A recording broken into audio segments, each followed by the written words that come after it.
This is one of the latest SUVs that you can get in the Kenyan market. It goes by the name Toyota Raize. And from what you're seeing, this is a very, very beautiful subcompact crossover SUV. And what I can say is that Wakenya wamekubali gari sana. I've seen so many people asking about the Toyota Raize. First of all, what makes this car a top seller is actually how it looks like. It looks very, very beautiful. Also, in terms of design, it is a very well balanced car. It's not a large SUV, it's not small. It just gives you exactly what you need in terms of size and also in terms of the practicality. Now, another thing that people like about this Toyota Raize is the fact that it is a large car with only a 1000cc engine, 3-cylinder that is turbocharged. It gives you a total of 95 horsepower and 140 Newton meters of torque. It might seem very little for this car, but I can tell you that is enough power to maneuver this car everywhere in the Kenyan roads. Personally, I think I like this car. It's actually very, very practical. It is a beautiful vehicle. And maybe, Jabir, let us give them a 360-degree view of the car starting from the front side. Now, for this Toyota Raize, remember, there are a number of trim levels to choose from. And this is the top trim, and you can tell that from the main headlights here. These are full LED headlights. It comes with a LED turn signal strip over here. The main headlights are here at the center. And of course, down there, you get your daytime running lights sitting here. And of course, you get your fog lights as standard. Another beautiful feature about this car is that it comes with these added body kits from Modelista to make the car appear more beautiful, makes it look more aggressive. And of course, it makes the car look a bit bulkier. That's why at times you see this car being large to the size of Toyota RAV4. But once you come and see the car, you notice that it is a subcompact crossover SUV. Putting that aside, the car is quite lengthy. In terms of the length, it is very, very, very practical. It's not the longest, it's not the shortest. It's very well balanced. And I think this is slightly larger than the very popular Toyota Raize. Sorry, not Toyota Raize, Honda Vezel. It is exactly in the same class. Now, this one has some body kits on the side. It might interfere with the ground clearance a little bit. The regular ground clearance on this car is 18.5 centimeters of ground clearance. That is some very good clearance, and it is suitable for the Kenyan roads. Those high bumps here and there, this car can navigate through them nicely and easily. But once you add this body kit here, it reduces it a bit to around 16, which is kidogo, imefinywa kidogo, but it is still very much practical. From the side view, very beautiful finish. You have nicely done windows. The roof is good. No roof rails on this. Chrome-plated door handles here and there. You have blind spot monitoring system on the side mirrors, LED turn signals over there. And let us now talk about the rear side. Yes, talking about this car, I think Toyota actually nailed it to make this Toyota Raize. It is actually very, very beautiful. There is nothing similar to this, apart from the Toyota RAV4, which kind of looks like this. And I think some of the ideas have been borrowed from a Toyota RAV4. Starting from the top side, you have your aerial fin there, your mini spoiler over here, wiper for the rear side. And I have to say that I like the design that you get on the taillights. Of course, the larger taillights are made up of LEDs, but the individual parts like your turn signal and your reverse camera, your reverse bulb, yeah, bado natumia bulb kidogo, which is still very good. I've seen large cars like Toyota RAV4, Subaru Forester still using the same technology, which is still very much okay.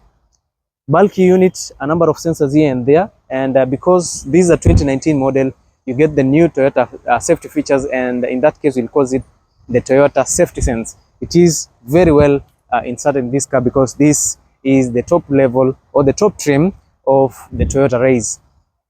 Now, I'll show the interior, and also in the boot space, we have the most practical boot space. Jabir, acha tuonyeshe watu. I usually tell you, if you're a hitman and you need a car with some very good space, look at this. Look at hii space yote bana. Acha tukae hapo ndani tuone kama tutatoshea. I wish Derek angekuwa hapa tuonyeshe. Yeah, so if you need a car with some decent storage space, I think Toyota Raize does that nicely. So back here you get 369 liters of storage space, which is very adequate. And let's say that space is not enough for you, you can fold those seats to get extra spacing, or what can I call extra volume. And let us fold it all the way. Just push this lever here, and it gives you a total of 750 liters of space. Imagine this Toyota Raize, that kind of space. But I'll also have to ask myself, what will you be doing to need all this kind of space? But anyway, for practicality, you have 369 liters. With the rear seats folded, you get 750 liters of space. This is some amazing storage space for a car of this size. So acha nirudishe viti zangu juu, then I'll take you through the interior. I'll tell you about the specs, everything about this amazing subcompact crossover SUV that is turning heads in the Kenyan market. Yeah, I've seen a number of people wananuulizia ni gari gani. Once they notice that it's a Toyota Raize, they cool down kidogo because they expected it to be the size of a Toyota RAV4. But what I can say is, if you need a very practical vehicle, we kama si mse wa madaido nyingi, just want a car that will fit your family nicely, you'll have enough space to carry your groceries here and there vizuri. Cabbages, sijui nani wanasemanga cabbages, this car has that, some very good space, and also the interior is very very practical, especially kwa watu warefu kama Jabira hapa. This car has some very good cabin space in the interior.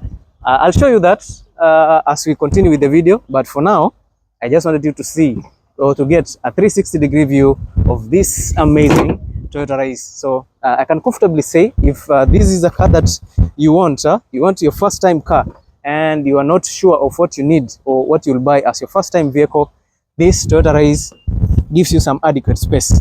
Now the front passenger seat is pushed to the front, not maximum to the maximum section. I think it is nicely balanced with the driver seat, and this is the space that I get. My feet are almost touching the lower side. Knee space perfect, headroom for me amazing. The seats with these cushions, they feel actually pretty comfortable.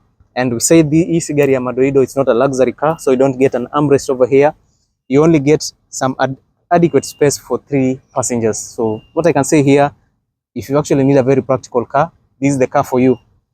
Hapa chini, some other cars will not give you this, but Toyota Raize decided to give you 2 USB ports to charge your accessories, either your phone, your tablet, or anything that needs charging. This Toyota Raize iko nayo.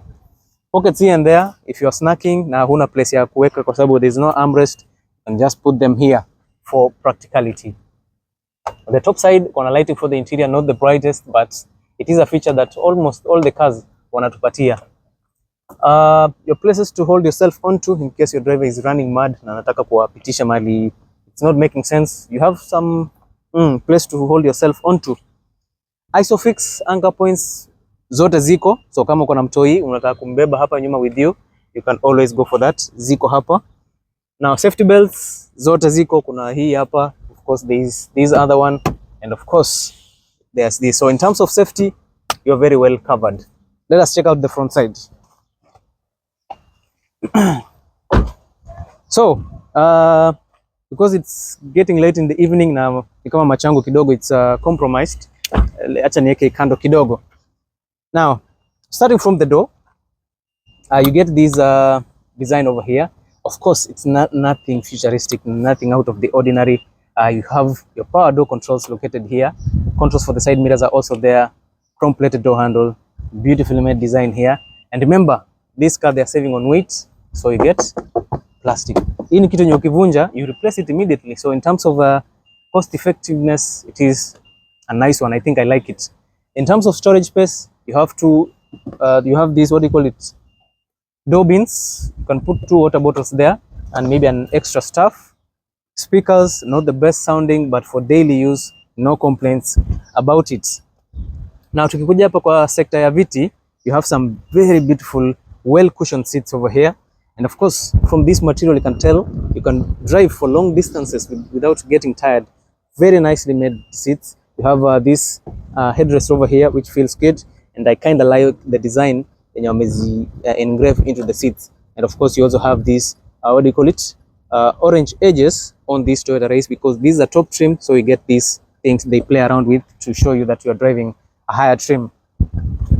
Now once I sit inside here, remember we check the space here at the back, and with the front passenger seat driver seat pushed all the way, you still get some space to play around, unless if you come mrefu bana, your knees will be very tired at the end of the day. But mse kama mimi, you see, once I push the seat all the way, I can stretch my legs, which is something pretty nice, huh?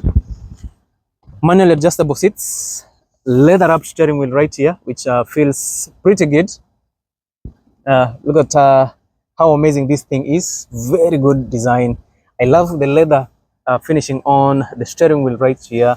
I wish the steering wheel was heated in this car, but since just a practical car, there is no need for heated seats. Beautiful stitches, uh, plastic on the center of the steering wheel, controls for the infotainment system and also for your digital clusters, and you get your adaptive cruise control on the right side of the steering wheel. Looking at this side, air vents on top, cup holder right there. That's another very practical feature. Amazing stuff. And on this side, you have controls for your headlights, traction control, pre-collision monitoring system. You can activate your parking sensors from here, and you can arm the car all round using some of those buttons there. On this other side, gonna this button to open the bonnet, which is very good. And this is what most people want, digital clusters. This car has some full digital clusters right here. So ni gari niko very, very modern. Let us switch it on, at least you see how it looks like ikiwa inawaka. But this is what you get. Look at this, very beautiful design. Notifications za headlights zinatokea hapa, your RPM meter. It shows you which tire iko na nini. When you're driving, ukiweka into park, it will show you the bonnet is open, the car is low on fuel, everything else, and your speedometer right there. You have your digital speedometer. Either way, on this side, pia uko na your mileage, which is 60,000 kilometers. Yeah, so that's it on, what do you call it? The clusters. They actually look pretty good. The rest of the dashboard is all plasticky. That I have to be very honest. Plastic from here, plastic hapa, plastic huku, plastic, everything here is plastic, starting from the top side all the way. So kianzia huku kote ni plastic. Another good thing about this car is the infotainment system. You have a large infotainment system placed there nicely. Yes, so I was talking about the infotainment system. You get this large infotainment system here. Not the best actually, but for this car, I would say it is something very nice, considering these at times is what you get in a Toyota RAV4 and also in some of the Toyota Harrier models. Air vents are nice, very well placed. Your hazard button over here. Controls for your ACs, and for the Japanese cars, their ACs are actually very, very strong and very powerful. So for this Toyota Raize, within a very short time, you'll be well ventilated. Push to start. On this side, you have your 12-volt output. You get seat warmers right there. Imagine this Toyota Raize comes with seat warmers, but that is something nice. Type B charging port right there. Storage space here, maybe for your phone when you're driving. Gear shifter for your CVT transmission. On this side, you have a bit of storage space here and there. Maybe you can hide one or two things. Manual handbrake, which I like, is an excellent feature right there. You have this space of which you can actually place the key. And down here, you have your armrest, which is not the most practical space. I think it's just here for convenience and maybe for your arm. Maybe you just use it as an armrest. There is nothing much. Glove compartment is not the largest, but very practical. And also for the front passenger, anapata cup holders. So for those of you who wanted to complain that there are no cup holders here, Toyota thought about that. Ukawekea driver ukae nayo huko, passenger can stay with yours on this side. On the top side, digital rear view mirror, which is not digital. This side will show you the passengers who have their safety belts on and wale wajefunga. Lighting for the interior, which feels pretty good. Nicely done. Not the most brightest, but it is very, very good. No complaints about it. Front passenger seats, same design, same features. No electric seats, no memory, just simple manually adjustable seats. Very practical for Kenyan daily use. So tuangalie huko kwa bonnet, tuangalie what goes on, and then of course tutamalizia the other few things yenye tumesahau kuongelelea. Sawa. All right, after talking about the interior, we need to talk about the power output of this amazing subcompact crossover SUV. So right here sits your 3-cylinder 1000cc turbocharged petrol engine that gives you a combined power output of 95 horsepower and 140 Newton meters of torque. All that power is sent through the front wheels via the CVT transmission, which is actually pretty good. From the reviews that we've seen, it is actually very responsive, very nice. Of course, it's not a car that you'll want to push the throttle here and there and expect the most brutal performance, but for a 1000cc with that kind of power output, it is actually excellent. Now, such kind of engine will give you a combined fuel consumption of 20 kilometers per liter on average. If you're driving, if you're a petrol head, you're driving somewhere up on busy streets, jam na nini, maybe 18 kilometers per liter. On a lucky day, you'll get 21 kilometers per liter, which is actually pretty good for a car of this nature. So, if you've been looking for a car like this, it is available here. Excellent fuel economy, excellent power output, very practical with everything that you need in a car being present right there. Let us now talk about the wheels. The wheels on the car, 17 inches in size, both for the front wheels and for the rear wheels. And the type of suspensions that you get on the front side is the McPherson strut suspension with coil and springs. Not the most responsive, but for practicality, it is the most practical suspension. You get them in almost all the crossover SUVs, subcompact crossover SUVs, small cars. That is because they are very practical, they are very efficient, and also in case of any damage, it is cheap to repair. On the rear side, instead of the multi-link suspension system that you get in large cars like the Mazda CX-5, you get your torsion beam suspension system, which is a heavy-duty suspension, especially for a car like this that is not focused on luxury. So even though it will not perform better than the multi-link suspension system, the torsion beam is a perfect choice for a car or an economy car like this Toyota Raize. You'll get the best out of it, no complaints about it. The suspensions are very practical, the steering is very good, you get some very good feedback on it, and when you're driving, you'll know when to help those bumps or hit them, because it is very responsive and straightforward with the feedback, unlike some of the cars like this which have been tuned. At times the dampers do not give you the most direct information on how the suspensions is performing, but for Toyota Raize it is very, very responsive and you will get the exact feedback that you need. Ukigonga jiwe pale, you will know that umegonga jiwe. Ukigonga, what do you call it? Ukigonga kabump hivi ama kapothole, this guy will let you know that yes, you guy, you are misbehaving on the road. Sawa. So in some other cars it might be a bit forgiving, but for Toyota Raize, being not the most luxurious car, you'll understand why you don't need to be hitting all those things here and there. Now, if you need this Toyota Raize, it is available for 2.5 million shillings. Some other people, because of the new input duty, utaipata at around 2.7 million shillings. But I'll give you a very good breakdown. Cars was inauzwa depending on the trim level. The most basic Toyota Raize utapata na 2.3 or 2.25 million shillings. For if you're going to import it by yourself, maybe unaweza chukua na maybe around 1.8, 1.9 million shillings. If you want the high grade Toyota Raize like this, you will pay 2.5 to 2.7 million shillings. And if you want to import it for yourself, utalipa 2.2 to 2.3 million shillings. And of course, if you want the same car but from a different company, that is Daihatsu, which is still under the Toyota umbrella, you can get yourself the same Toyota Raize by the name Daihatsu Rocky, which is the parent company to this. Daihatsu ndio walitengeneza this Rocky wa kwanza, and then Toyota saw that this car is actually very good and it's selling very well. Wakaamua, okay, we'll also go with the same concept and make the same car. So it is one and the other. Ingine yetu inaitwa Daihatsu Rocky and this one inaitwa Toyota Raize. Sawa. So once you see the Daihatsu Rocky mahali, just know you in Toyota Raize, usiogope. And what I can tell you guys that ukiona any car that is Daihatsu Mira, Daihatsu Boon, Daihatsu Cast, all those cars, they have Toyota DNA in it.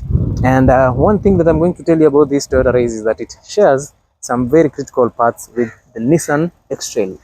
And I might scare you, but for the sake of not scaring you guys, Toyota Raize is a very good car, made by Toyota, maintained by Toyota, sold by Toyota. But somehow if you hate Toyota and you want to explore the other world, you can go for the Daihatsu Rocky, which is the same car, but that one looks a bit more beautiful with bulkier features, added accessories here and there, because that is the parent company to the Toyota Raize. So in this case, guys, if you're still watching the video at this point, make sure you leave a comment, like, share, and do not forget to subscribe to this amazing channel, Wadeki Auto Trading. I'll see you in the next one, guys. Thank you so much, and do not forget to like, share, and subscribe.